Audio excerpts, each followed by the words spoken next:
Good morning, everyone. It is Sunday morning, and Liverpool are still top of the league and are clearing away after yesterday's results. Manchester City lost to Brighton, and Liverpool just about got over the line again last night. Devastating fashion as well. Absolute devastating fashion. Counter-attack was fast, furious, and clinical. That's exactly what it was. Fair play to Aston Villa for giving us a game. They did turn up. They played very well. I think they thought they're pretty much the best team for majority of the match. But Liverpool you can't give Liverpool that much respect on the counter, and they got absolutely punished for it. Cam, Sunday morning, cup of tea in the hand, if possible. It's a nice chill day. It's a day of rest. How is it feeling like this? That we are clearing at the top right now? Relaxing, isn't it? Feels. Thank you for having me on, and it feels great. I didn't sleep much last night because all the permutations are going on in my head as to what we have to do, where we have to win, and what Arsenal, Man City have to do. So it's feeling amazing at the moment. Like I had us down for competing for top four. It's still very early in the season, so you never know. At the moment, everything is looking really positive. It absolutely is. I mean, I expect us to possibly be third and definitely in a title race to a certain extent, to obviously like last season. But the way Arne Slot has got these guys ticking, and the way he's getting the best out of Gravenberch, Diaz again, Trent Alexander-Arnold's defending's improved massively. When people said Trent couldn't defend, he can defend. He's always been. I've always said with Trent, it's always the system. I think the system let him down in terms of he's been pushed forward and he's expected to get back so quick, and it's impossible. It's looking good. I know we're not expected. We're not going to come here and say, look, we're going to win the title. We're getting ahead of ourselves. We know exactly what this Man City team can do. We know how Arsenal can turn it on as well. We know this is a long season ahead of us. And even when we were 25 points clear at Christmas, when we did win the title, we still wouldn't say we're winning the title. You know, so we're going to keep it humble. We're going to keep it grounded, but we're looking good. Yeah, and I think we're a lot more pragmatic. We don't really get caught on transitions anymore. And I love Klopp, and we would have won what we won without him. But the other two teams, like Arsenal and Man City, excluding Man City this season, they hardly ever get caught on transitions. And it's risk reward, right? I just feel like we've always, you may disagree, I've always felt like we've had in previous seasons, just in my opinion, definitely if you could do combine 11s with Man City, I've always felt that we could have a reasonable amount of people in those 11. Easy, individually, yeah. we've had really good players that could make up a really good Man City Liverpool hybrid team. But I guess someone once said to me, is one finger stronger than a fist? So while Man City, I think, was structurally better, especially over the last 4 or 5 years, I always felt like we had individuals who I would always argue were better. Like for me, Van Dijk was better than any Man City centre half. Easy, yeah. Salah better than any forward they've had. Yeah. Haaland is obviously a goal machine. And you can go throughout the team. Alisson, better goalkeeper, but for some reason, structurally, we always just fell short. And when I say we fell short, we got 92 and 97 points. So, but I'm really optimistic. We're exceeding my expectations, and I'm not going to start believing until like match day, I don't know, 25. And if we still got like a good cushion, then I'll start believing. At the moment, it's way too early. Like Man City only 5 points behind, and they have to pay us at home and away. Arsenal only 7 points behind if they win today, and they have to come to Anfield. So there's so much to play for. But we're looking good. And I think form-wise and XG or whatever it is, we are the best team in the league right now. So our performances, where we are in the league, is a representation of our performances, I feel. Overall. I think it's the same in Europe. I think it's the same in Europe as well. I think obviously with the form we're on, we are the best in Europe right now, and that is probably the best team in the world in terms of on form. But we're not going to count as chickens early. We're not going to say we're going to win the league. We might not even be in the league title race at the end of the season. We don't know yet. Let's see that. We'll see what happens at the end. But yesterday's game though was. I see a lot of people saying, "Oh, slot ball yesterday," but I don't think it was down to slot ball yesterday. I don't think it was down to Arne Slot's tactics. I think what he won as the game yesterday was sheer Aston Villa getting a bit too confident at Anfield, and they seemed to, when they got a corner, they seemed to push a lot of men up front, and they seem to think, "Oh, we can get him here," but they don't realise that the pace and the power this Liverpool team has on the counter attack is absolutely devastating. You cannot get confident at Anfield. You can't. The size of the pitch, the width of the pitch, and the pace we have on the counter. You saw it. Both goals were basically counter-attacking team, counter-attacking movements, and that was Salah, Nunez, Diaz, just fast players. Dangerous play from Aston Villa. It wasn't really, like I said, I don't think it was down to Slot yesterday. More down to individual brilliance, but it's a sign of champions where I'd say Aston Villa did dominate most of the match, but we got the result again, and we can rely on individual brilliance when the tactics ain't working. So we're winning games no matter what happens to us right now, and that's what happened. That's the sign of champions, surely. Yeah, definitely. I just want to correct my earlier point. It's the five fingers stronger or the fist? I get it. Yeah. The individual thing. Yeah, I get it. Yeah.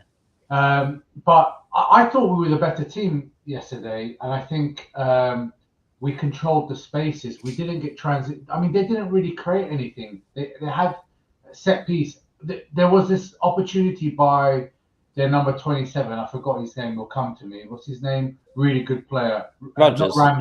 Rogers. But Konate was down, and he basically had a free run to our penalty area.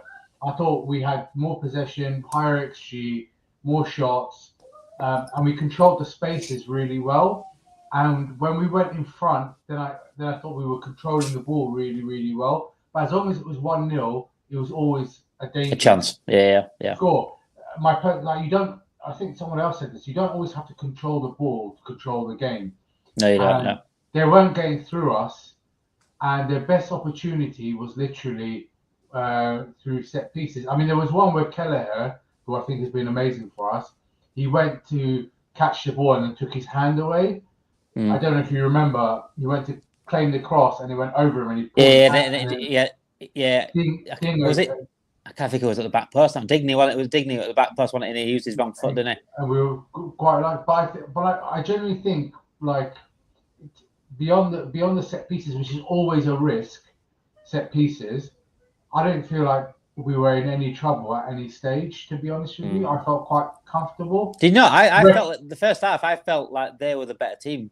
And there was a lot of times where they exploited the gap between midfield and defence in the first half. And they had a few long-range shots, but Watkins had a couple. But that one where Keller had to save it on the line. I did think they were the most threatening first half, especially. That was a corner, the on the line, right? Where a corner that one from a corner. I think, that one's from a corner. I think so, yeah. I mean, it might be. I mean, I have to watch the game back, but in open play, I felt relatively comfortable. And yes, there were a couple. Listen, we don't.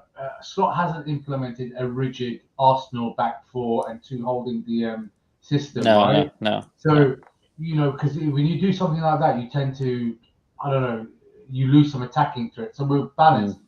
A team of Aston Villa's quality, who are a very good team, let's not get it twisted, will always create some chances against any team. But I felt on the whole, our possession stats were higher than theirs. But they're always going to make trouble for us. But I thought we controlled the space, and barring long-range shots and a couple set pieces, I thought we were reasonably comfortable. I think after minute 20, when we scored the goal, I think we adjusted again. And what's really interesting is I don't think Aston Villa changed their tactic. I don't think they sat in a lot. And even at 1-0 down, I didn't feel like they were going on the front foot. Because I think if they weren't on the front foot, I think we would have killed them on the transition. Yeah. But you sort of like your judgment is they played better. I think that's fair enough. I just didn't feel uncomfortable in that game beyond set pieces. I get that. Yeah, it wasn't like hanging on. It wasn't hanging on, but I just thought they were creating the better chances, especially first half. They were creating the better chances. I think another game we could have lost or drawn that if it weren't for the counter-attacks. We didn't really break them down as such. I think it was quite even. I thought it was quite even in terms of the chance. We were creating similar chances to them where it were long. Nunez had a couple of shots from outside. The goals came from basically them. I think them being a bit naive, pushing too many men forward. Scoring after 20 minutes made us sort of sit back a little bit more. Possibly. I agree with you. It wasn't like what dominant. We weren't cutting them open at will, but we did what we had to do. And I think, listen, if we would have cut them open at will or gone in and be very front foot, I think we would have got hit on the transition. Left ourselves exposed. Yeah, exactly. Yeah, that's what I'm saying. It's nice to see us win a different way. That's what my point is. That and that is literally some games we might dominate, some games we might not, but we won the game, and that's the main thing. We don't usually do counterattacks. Counterattacks normally come when you're 2-3-0 up and someone's pushing the game. But we've got this counterattack at 0-0, and then we've got this counterattack at 1-0, and it's nice to see us win in a different way, and knowing that no matter what happens in the game, we've got these killers up front. We've got these players up front that can just devastate a team so quick and so decisive. And that's, I think that's.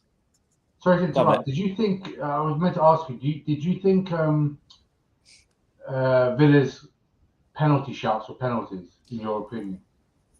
The tackle wasn't. I was going to address this actually. I do think the Bradley one possibly can be, because if we're going to be consistent here and be like a shirt tug is a foul, then it was a clear shirt tug for me. Yeah, definitely. And I'm surprised it wasn't given. But Bradley's shirt was also being tugged equally from behind. It's one of them ones where it depends who gives advantage to. I do think Bradley did tug him and did affect the actual movement. I'd have given it personally, but he held him long enough. Yeah, I'd say so.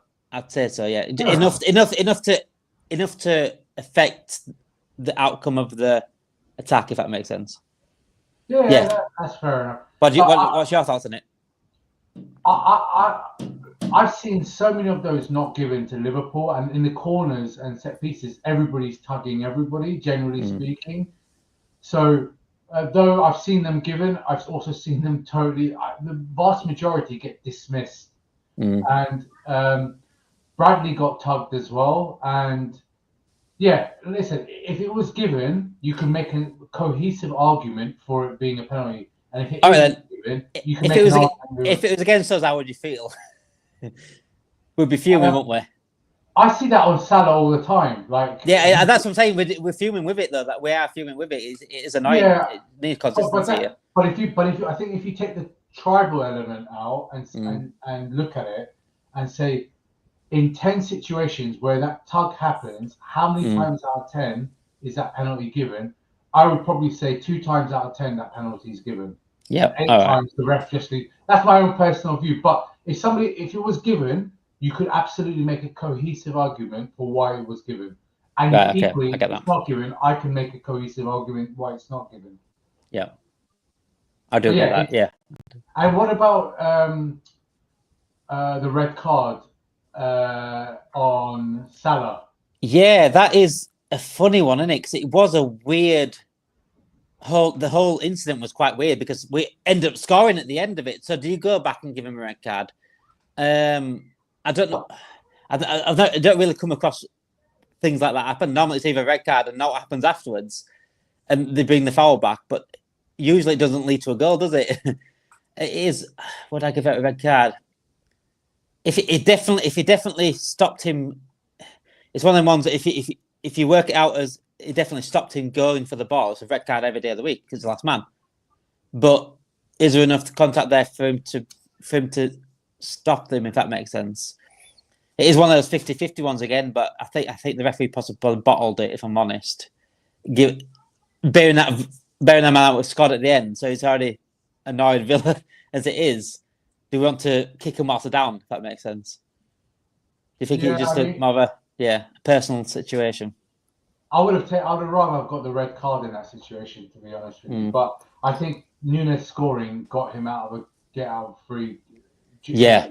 But like, he looked like he was waving play on, as in like, because once Nunez shoots, the goal scoring opportunity has taken place, and then you wouldn't go back to give the red card unless I don't know the rules, which is a possibility. It's a weird, like I said, it's a weird one. It's not normally something that comes up where it's a last man, then we're going to score. That normally doesn't happen. Yeah, totally. I mean, luckily we got the goal, but if you ask me in hindsight at the time, Nunez score, take the red card, and they go down to 10 men.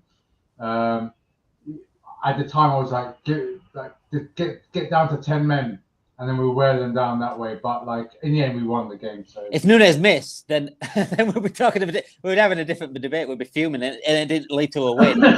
But we need to be consistent here, and that is, I think, it is a wrong decision by Coot, wasn't it, that was in charge on Tierney VAR. So it definitely was a wrong decision. And again, when you're consistent, regardless of the end result of what happens, it's a bad decision given there, and the referees do need to do better. It was clear. I thought it was clearly a foul. Yeah, I don't think. I think it wasn't like the guy, their winger. What's his name, Bailey. I don't think he went out of his way to foul him, but I think it was very clumsy what he did, and then it sort of put Salah off. And when you're running at full pelt, you're gonna fall over. So I think it was a red card, but with Nunez going in and scoring, unless there's a rule around it, which there might be, I don't think you could really bring it back for a red card. But I guess my worry was that the referee didn't even see it as a foul while Salah's through.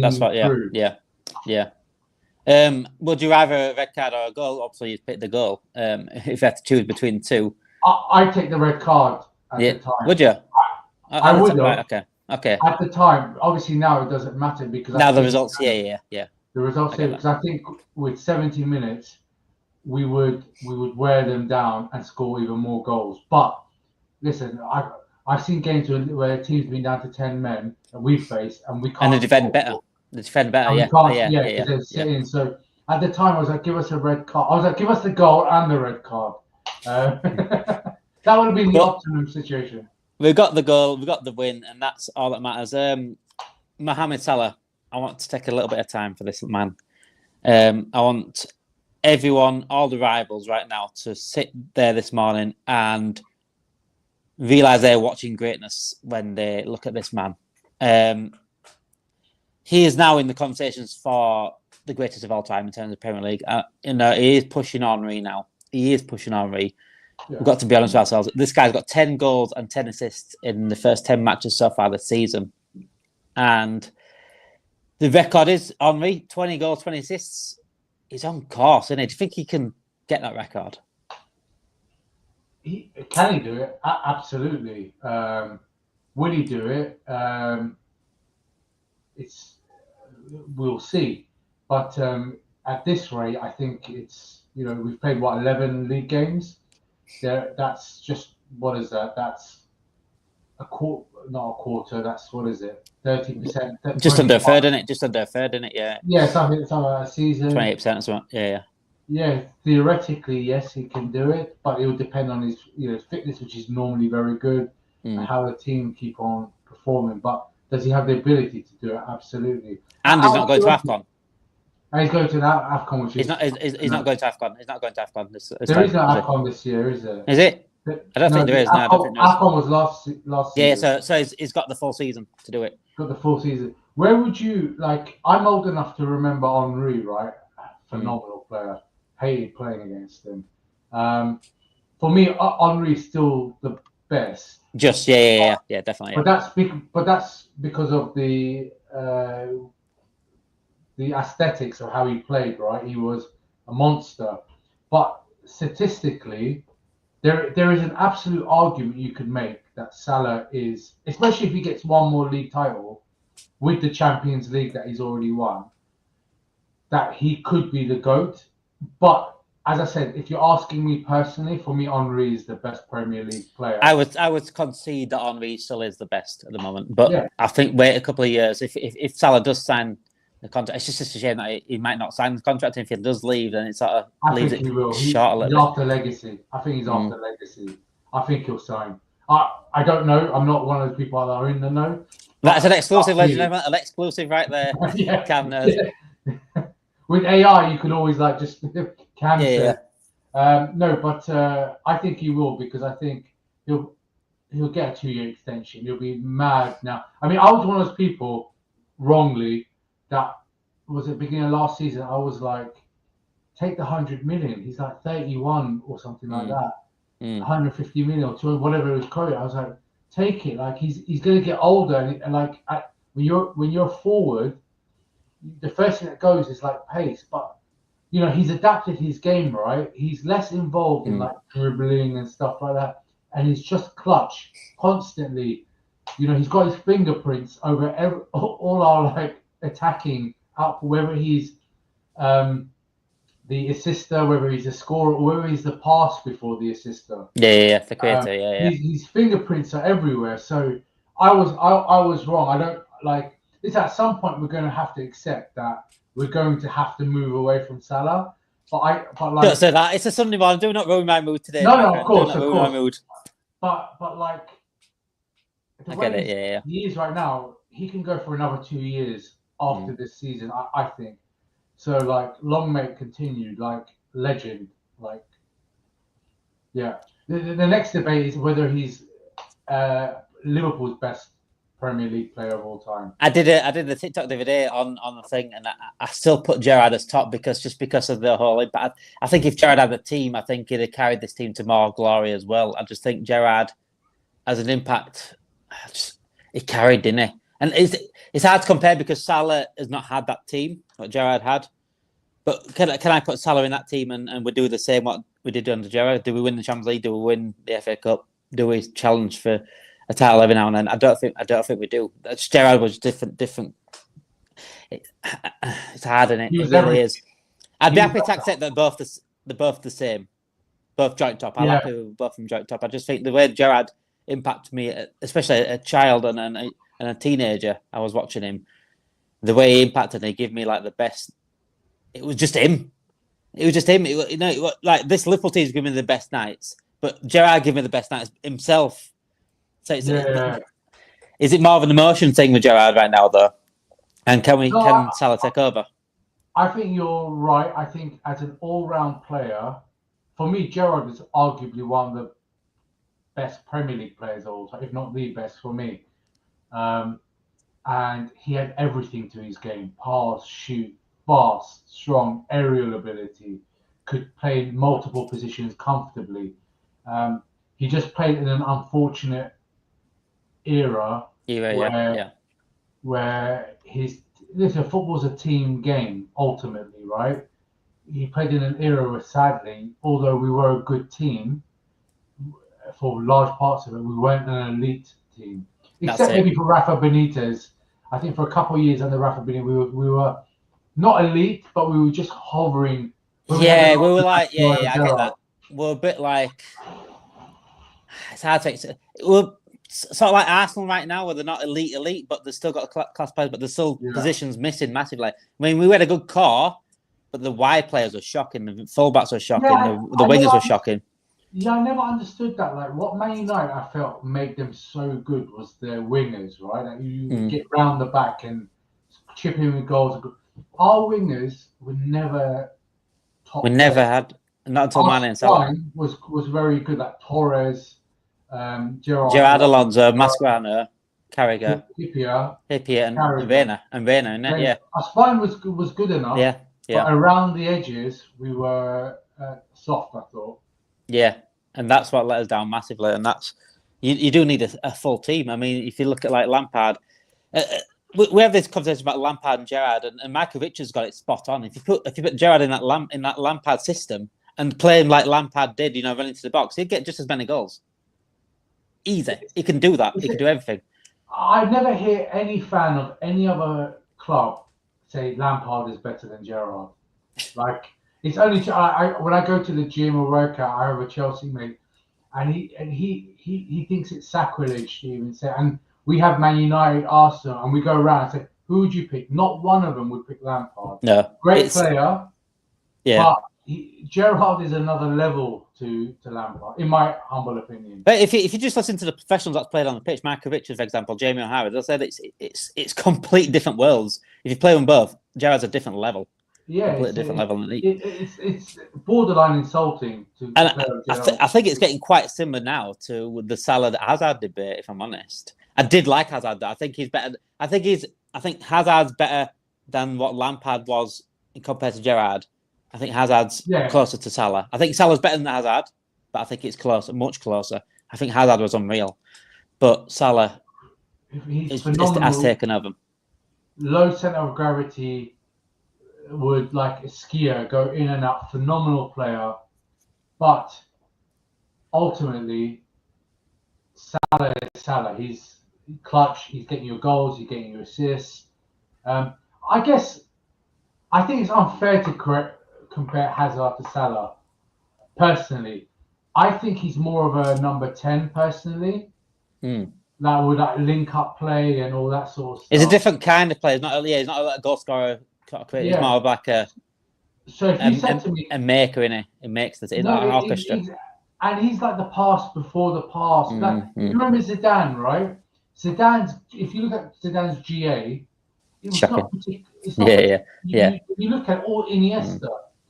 For me, Hazard is the sort of would play in the Palmer role that Chelsea are playing right now. Whilst they've got like Neto on the left and they've got Madueke on the right. And think like he's not a winger or not a winger in this sort of modern day. I'd rather play Mane and Salah on each wing, if I'm honest with you, at their peak. Yeah. And put Hazard in that sort of Zidane, because he's an artist. Yeah. Amazing footballer.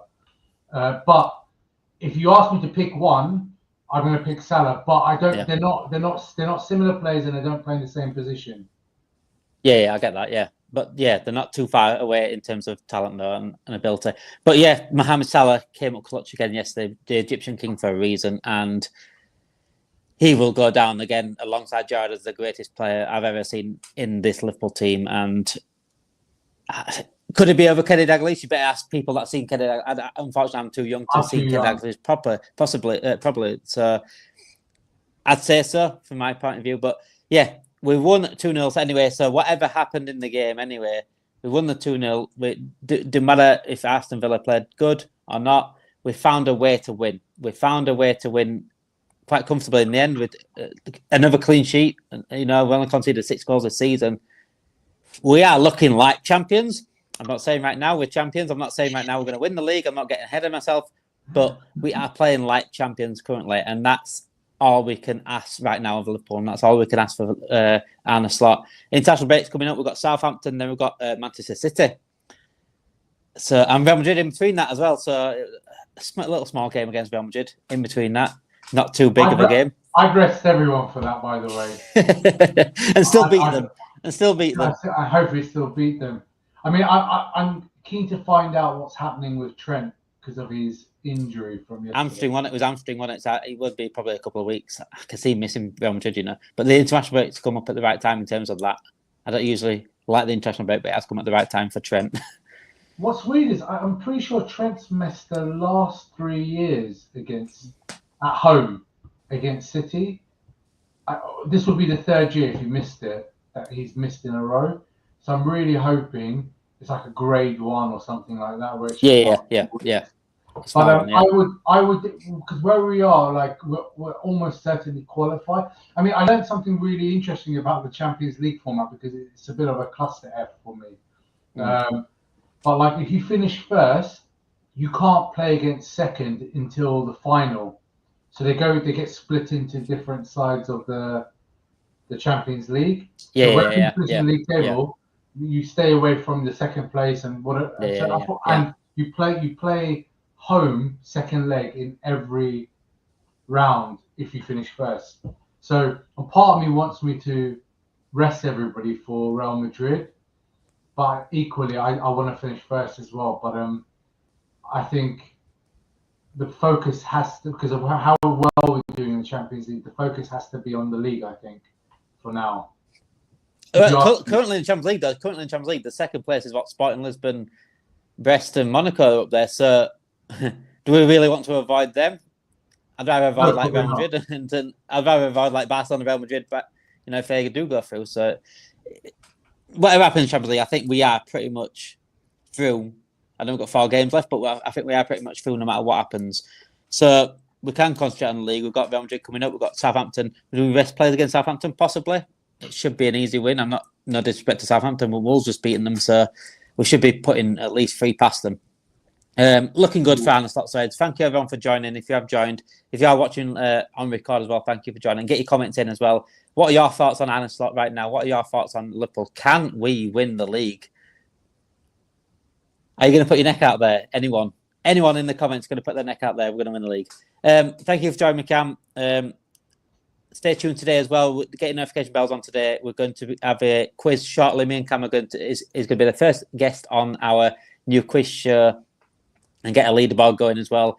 So please get involved in the comments as well. Like this video, subscribe to the channel, and get notification bells on. And enjoy the rest of your weekend, guys. Thank you so much for joining us.